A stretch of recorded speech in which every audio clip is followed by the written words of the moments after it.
In this video, we're going to be breaking down an e-commerce brand that is valued at $1.4 billion. I'm going to be breaking down every part of their strategy for acquiring new customers and retaining customers and building a brand that is valued at over $1 billion, and giving you some key takeaways that you can apply to your own brand today. So before we dive into the video, just a quick refresh on the dashboard to show you guys that I'm qualified to speak on the topic of growing e-commerce brands. One of our clients last month, 867K in revenue. We work with 7 and 8 figure brands. We help those brands scale through paid ads, customer acquisition, with ad creative, with media buying, with conversion optimization, landing pages. On the email marketing side, retention marketing side, we're focusing on extending our LTV. So really we help our brands acquire customers and retain customers and build a company that is profitable, all right? So if you're interested in having a partner to work with that handles all those areas and help you scale profitably, there'll be a link below this video. You can check out my website. We can book a call, we can have a conversation about your brand, see where the current challenges are, where the objectives are, and if there's a fit for us to work together, right? So let's get straight into the video. The brand that we're gonna be looking at today is Liquid Death, right? A brand that you very, very likely heard of. And this brand sells probably one of the most boring things on planet Earth, which is water, right? So how do you build a $1 billion brand around water when you're competing against, Aquafina, Dasani, Fiji Water, like all these brands that are very established. So what I'm gonna do is I'm gonna break down multiple areas of their strategy, and I'm also gonna give you some key takeaways here, so 5 key takeaways that we're gonna cover at the end that you can apply to your own brand. So the first thing is that Liquid Death is not a company that sells water, they're a media company, right? They push out a lot of content, a lot of content that is entertaining. Instagram, 6.2 million followers, and they put a lot of money into this. Now, the brands that are the most successful nowadays and in the future are going to be based around media and content, and that they're not selling water or merch or anything, they're selling a lifestyle, right? You want to be part of the brand. So by pushing out this content, it's attracting a certain type of audience. A lot of different audiences actually are attracted to this brand, and then you get this exponential growth because you're not relying just on meta ads, but again, you're building a brand, right? Which is key. So that's how the valuation has gone to 1.4 billion. But breaking down the strategy even further is that they don't just sell water, they sell merch, they sell all these products, they sell some things that are quite absurd, like this pit diaper. I don't even know if this is a joke or not. They sell skate decks. I saw down here they have this they have watches, right? They have this kind of water gun. So you can see that they're not tied into a box, right? They're pretty much doing whatever they want, and yeah, it just works. So that is a very important part of their strategy. They have limited drops, collaborations, all that stuff. They do very, very well with collaborating with other brands to cross their audiences. Like I saw one of these from Yeti, right? Like a Yeti casket cooler, right? Just absurd idea, but again, it works, right? So that's one part of the strategy. Another part is, as I mentioned, by being a content company and pushing out and being a strong brand, you attract, and I don't know if these are paid collaborations or not, but you attract these big influencers, right? You have Bert Kreischer, Steve-O, from the guy from Jackass, and that just perpetuates it even further, right? Because people who see these kinds of guys interact with the brand, it attracts their audiences, and vice versa, right?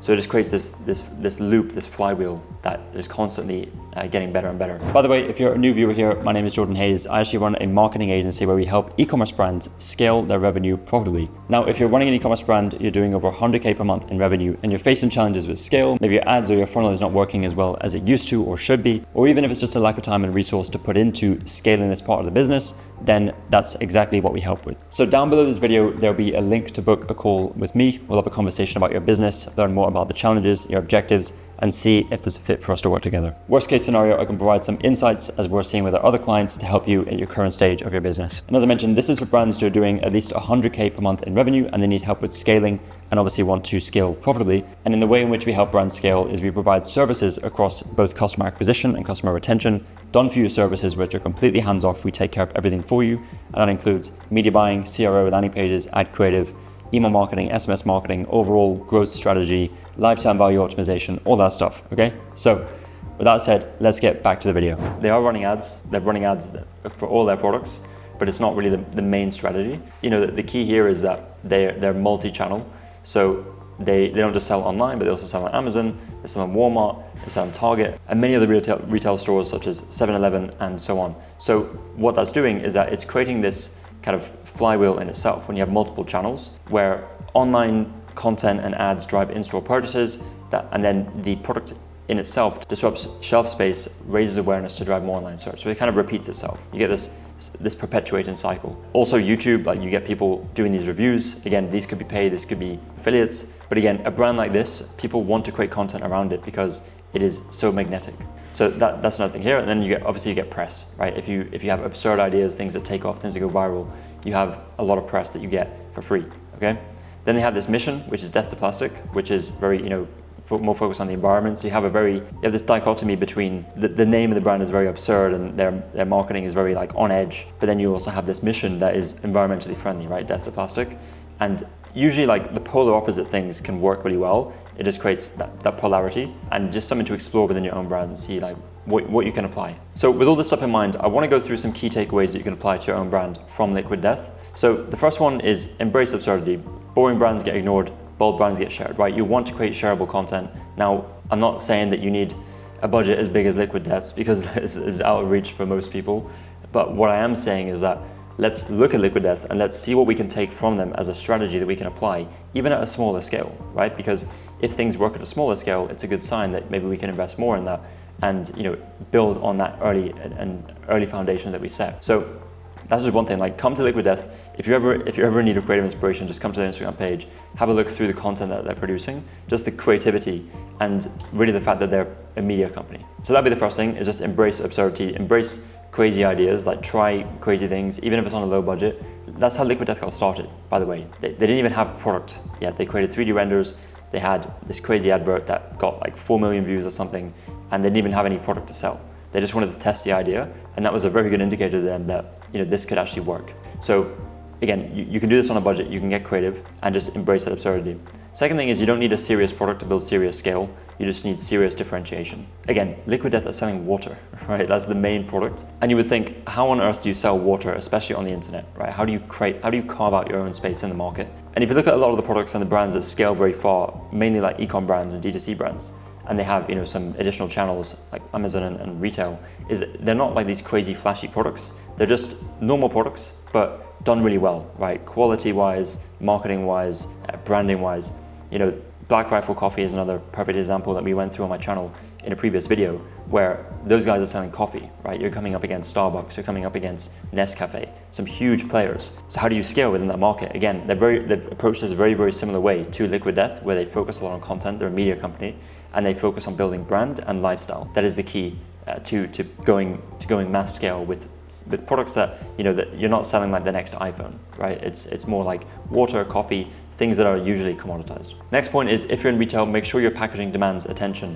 One thing about Liquid Death is that they've nailed the packaging. It looks like beer, it looks like soda, or could be something else, but what it does is it grabs attention, right? Someone sees this on the aisle, they pick it up, they grab attention. And that was one of the keys that Liquid Death wanted to implement when they designed this packaging, right? They designed this with intention. So just make sure that you keep that in mind, because again, you want to stand out in retail. It's going to raise awareness and it's going to drive that top of funnel. The next thing is to use merch as a way to build community and culture, not just make extra money. A lot of people see merch as just another way to add additional revenue streams. However, the way Liquid Death are doing it, it's building community and culture, right? If we just go to their merch and just let's just go to bestsellers. Let's go here. We can see just the types of like the range of products, right? It's Flasket, some bottles, obviously hoodies, t-shirts, all that stuff.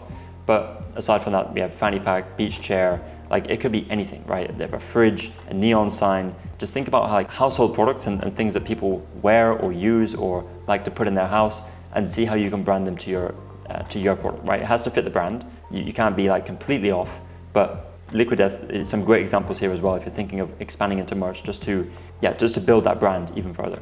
The final thing is, don't sell the product, sell the identity your customer wants to project. Okay, so Liquid Death with their content, with their branding, it's all about an identity and it's all about the positioning, right? So again, I would recommend you come here, you look through the content, because it gives you a really good idea of the types, the identity and like the picture that's painted out as, if I drink Liquid Death, my associations are with this. It's cool, it's new, it's hip, it's whatever. And that's something that, obviously you can take and see how you can apply it to your own brand, right?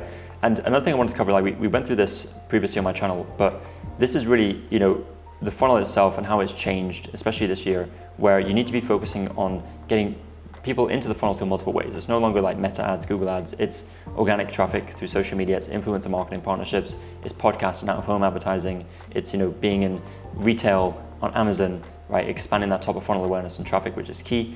Then as you go down the funnel, you want to educate traffic, increasing conversion rate AOV through landing pages, through optimizing your website with CRO, A/B testing with offers, and then of course editorial pages, which you can do through affiliates. Affiliates can also be, through YouTube on like a video style. And then finally, with retention marketing, it's about building community, word of mouth. You can imagine how much word of mouth Liquid Death has. It's such a shareable product, and obviously we went through the packaging and how that's shareable as well. Email and SMS marketing is obviously very, very important. Direct mail is something else you can explore. But really what this does is it gives you multiple taps to fill your bucket, which is a metaphor for the business. If you have multiple taps coming in, you can fill that bucket faster, but also it allows you to plug the holes in what most brands have, which is a leaky bucket where they're losing a lot. And of course, the underlying principle of all of this is P&L optimization, because you could do all of this, but if you're not profitable, then what's the point, right? So that's just one thing that we do with our clients is we help optimize the P&L. We use that to dictate new customer acquisition targets, and that just allows the brand to see how much we should spend on ads, and of course, other areas as well, like organic traffic and investing into influencer marketing partnerships and so on. On the side of this, you want to launch new products and expand into new countries. These are just extra levers that you can pull on the side to make all of this stuff you're doing perform even better and scale even further, right? So hopefully this gives you a good idea of key takeaways from Liquid Death. We went through 5 here, and just showing you that funnel and giving you that visual for how this actually all comes together. And just even if it's just one of these takeaways that you take today and start implementing,